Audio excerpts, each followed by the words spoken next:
Il est 20h30 sur Africa 7. Bonsoir à tous et bienvenue dans cette édition. Pour les titres, le Front patriotique pour la défense de la République demande la révocation du doyen des juges, Samba Sall.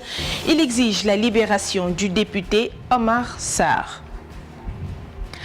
La fin de la FIDAK, c'est ce dimanche. La foire n'a pas été rentable comme celle des années précédentes, faute d'une bonne communication selon les vendeurs. Le reportage du jour porte sur l'art de la sculpture avec l'artiste Babacar Niang, le tailleur de pierre. L'actualité internationale et sportive sera au rendez-vous aussi dans cette édition. Dans un instant, le développement. Et voilà, nous démarrons cette actualité avec le Gamou de Tivaouane et les fêtes de Noël qui auront ravi la vedette à la FIDAK qui devrait fermer ses portes ce dimanche sur place. Les exposants attendent toujours les derniers clients. Jean-Djibril William et Paulette Mendy-Préra ont fait un tour des stands. À Dakar, ils sont nombreux comme Fatou à ne pas être au courant de la mesure. Alors que sa fermeture était annoncée pour le 24 décembre dernier, la FIDAK devrait finalement se poursuivre jusqu'au 27. Une aubaine pour les exposants soucieux d'écouler leurs derniers produits. Prolongation, c'est très intéressant. C'est bien parce qu'on a perdu quelques jours au début, mais ça vient un peu, ça vient. Mais s'il y a une bonne publicité, ça va venir nombreux avec la période de la fête, avec tout ça. La communication, principal bémol noté par les exposants. À 13h passées, Anandiaï attend désespérément son premier client de la journée. On ne voit pas les clients parce qu'ils pensent que la foire s'est terminée. Il y a même les clients qui m'appellent pour me demander est-ce que la foire s'est terminée ou pas. Les stands sont trop chers. On est resté là, mais on ne pense pas qu'on va vendre ce qu'on a donné pour la prolongation. En rentrant du Mauloud, Salou John a été agréablement surpris d'apprendre que la foire était toujours ouverte. Une prolongation qui tombe à point nommé pour ce père de famille. Beaucoup de gens avaient voyagé. Le prolongement nous permet vraiment de gagner du temps et de venir encore visiter. Aussi, nous allons vers une semaine de la fin du mois et j'espère que le prolongement va nous arranger, nous, en tant que père de famille, de venir faire des achats pour nos enfants. Comme chaque année, exposants et clients de la FIDAK ont une nouvelle fois vu la date de clôture repoussée de quelques jours. Une prolongation qui n'aura toutefois pas permis d'enregistrer le rush des premiers jours. Mauloud et célébration de Noël ayant été la priorité des potentiels clients. Les émigrés sénégalais ont envoyé 936 milliards de francs CFA en 2011 dans le pays. Un montant ressort d'une étude menée par le Centre de recherche en économie et finances appliquées de Thiès. Un récit de Papa Cherniaï Diouf. 936 milliards de francs CFA, c'est le montant des transferts de fonds des migrants sénégalais selon une étude du Centre de recherche en économie et finances appliquées de Thiès. Une étude menée par la direction de la monnaie et du crédit auprès des bénéficiaires de ces transferts et une autre internationale estimant le montant des transferts à 974 milliards en 2013. Un autre enseignement tiré de cette enquête, la sous-utilisation des services financiers. La plupart des bénéficiaires ne disposent pas d'un compte bancaire ou d'un compte dans un système financier décentralisé. Les migrants originaires de 5 régions contribuent à hauteur de 73% du montant total. Il s'agit des régions de Diourbel, Dakar, Kaolack, Thiès et Matam. En bref, l'Union des magistrats du Sénégal saisit pour révocation du doyen des juges Samba Sall qui a mis le député Omar Sarr sous mandat de dépôt. Sidi Fall, coordonnateur du Front patriotique pour la défense de la République, dénonce des irrégularités dans la procédure judiciaire contre le parlementaire libéral. Il soutient qu'une ligne rouge a été franchie avec l'arrestation d'Omar Sarr qu'il juge illégale et arbitraire. Selon lui, le juge Samba Sall a violé civilement les dispositions de l'article 61 de la Constitution et celles des articles 52 et 51 du règlement intérieur de l'Assemblée nationale en mettant sous mandat de dépôt le député Omar Sarr. Toujours en bref, le ministère de la Santé et de l'Action sociale, à travers la pharmacie nationale d'approvisionnement, procédera ce lundi au lancement de l'introduction des anticancéreux dans le circuit public du Sénégal. Ceci entre dans le cadre de la lutte contre les maladies non transmissibles ou chroniques. Des conventions avec les directeurs des hôpitaux ont été signées pour la mise à disposition des anticancéreux. Les cancers constituent l'une des principales causes de morbidité et de mortalité dans le monde. Au Sénégal, on enregistre chaque année environ 850 nouveaux cas. 2015 a été décrétée année du cancer par le professeur Eva Marie Kolsek. Et on tourne à présent dans le monde de l'art, de la sculpture avec Babacar Niang, un ancien commando aujourd'hui, devenu tailleur de pierre. À travers son talent, il essaie de représenter le Sénégal partout dans le monde. Papa Cheikh Ndiaye Diouf et Sanoussi Sané nous dressent son portrait. Les gants bien portés, la scie à pierre vient d'être allumée.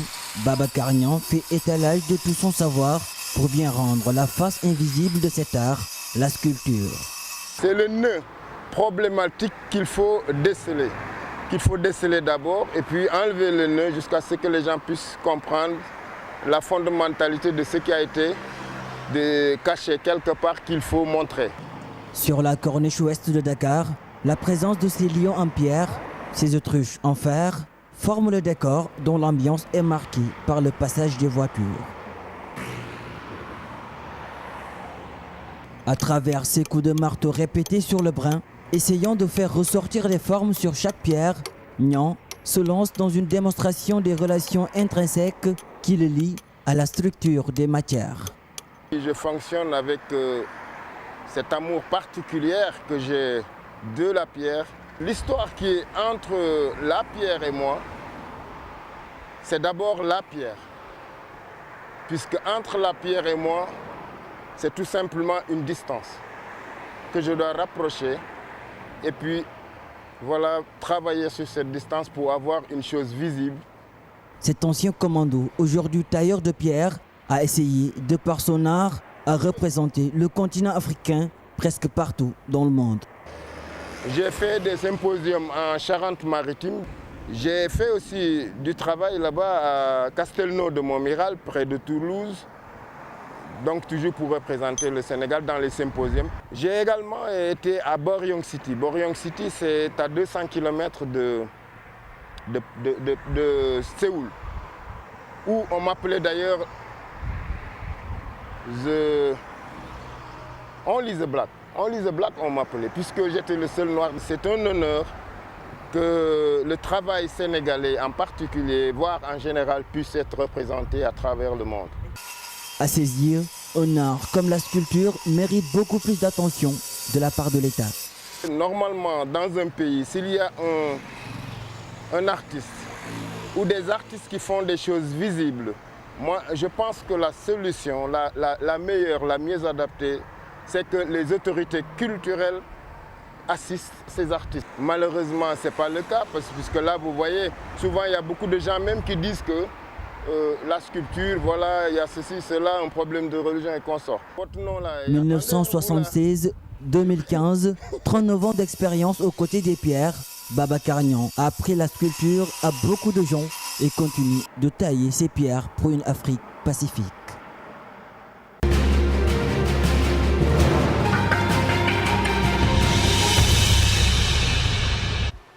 On ouvre la page internationale avec le Maroc où des centaines de migrants ont pris d'assaut l'enclave espagnole de Ceuta. Les terroristes combattent les rebelles. Dans le nord du Mali, la guerre contre Boko Haram est techniquement gagnée par le Nigeria. Une déclaration du président Muhammadu Buhari. Et en France, des manifestants ont saccagé une salle de prière musulmane à Ajaccio. Fatou Cissé. Plus de 300 migrants ont tenté dans la nuit de jeudi à vendredi de gagner l'enclave espagnole de Ceuta au Maroc à la nage ou en escaladant la clôture frontalière. 2 sont morts noyés et 185 ont passé la frontière selon les autorités marocaines. Le 25 décembre à l'aube, un groupe de migrants a pris d'assaut la clôture surmontée de barbelés près de Benzou, dans le nord du territoire marocain, à la frontière avec l'enclave espagnole de Ceuta, a indiqué dans la représentation locale du gouvernement espagnol dans un communiqué. 12 migrants ont été amenés à l'hôpital par la Croix-Rouge avec diverses blessures selon les autorités espagnoles. 6 combattants tués la veille. Des responsables de la coordination des mouvements de l'Azawad SEMA, qui est une composante de la rébellion réunie au sein de la coordination des mouvements de l'Azawad, ont crié vengeance dans le processus de paix. Vengeance contre les islamistes armés, contre Al-Qaïda au Maghreb islamique, auteur de ces tueries. Les assaillants sont qualifiés de terroristes par des groupes rebelles. Terroristes, c'est par cette expression qu'on désigne dans le nord du Mali les islamistes armés.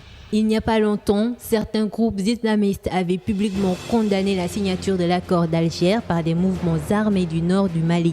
On se demande si cela n'est pas la cause de l'attaque meurtrière. Pour le moment, personne ne le confirme ni l'infirme. Depuis quelque temps, les islamistes armés sont de plus en plus présents, de plus en plus visibles dans le nord du Mali.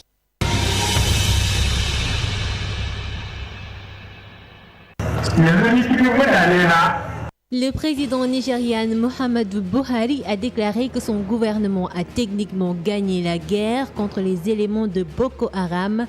Une déclaration faite dans son message de Noël qu'il a adressé aux Nigériens. Il a affirmé que le groupe militant ne peut plus organiser des attaques conventionnelles contre les lieux stratégiques de forces de sécurité ou des populations, étant donné qu'il a été réduit à se battre avec des explosifs improvisés, limitant sa force et son fief de l'état de Borno, que son administration était déterminée à apporter des changements concrets dans la vie des Nigériens. Selon Buhari, le changement qui est le slogan de son parti, le Congrès de tous les progressistes, n'était pas une simple formule de campagne électorale, mais une promesse qui doit être tenue. Les efforts seront intensifiés pour récupérer les fonds volés, bloquer les fuites de capitaux et rétablir la légalité, la transparence et la responsabilisation dans le pays. Il a par ailleurs exhorté les Nigérians à ne pas laisser les défis socio-économiques et de sécurité en vigueur dans le pays limiter leurs aspirations à un Nigeria meilleur.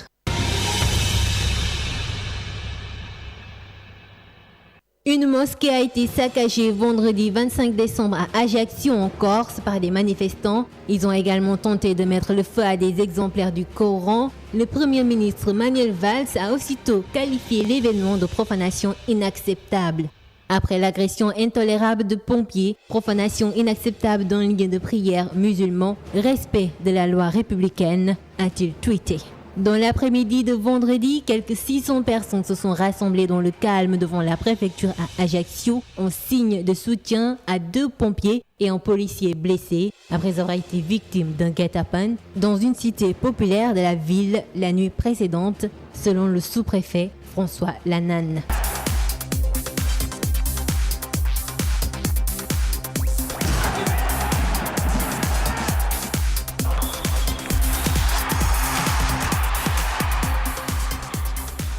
En sport, aujourd'hui se jouait le Boxing Day en Angleterre. Manchester City a assuré face à Sunderland. Leicester s'est incliné sur la pelouse de Liverpool et Chelsea, qui n'y arrive toujours pas, cale encore devant Watford.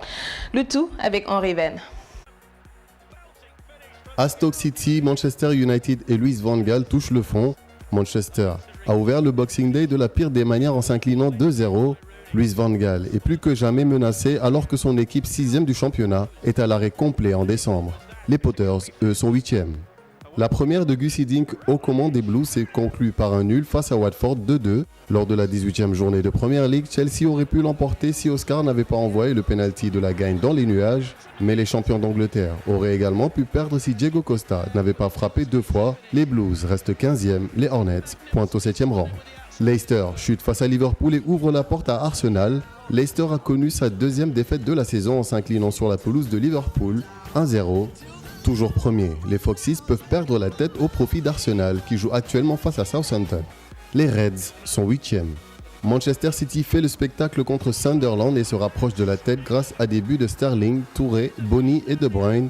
Les Citizens ont déroulé face à l'avant-dernier de Premier League 4-1 et profitent de la défaite de Leicester à Liverpool pour se replacer provisoirement à 3 points de la tête du championnat.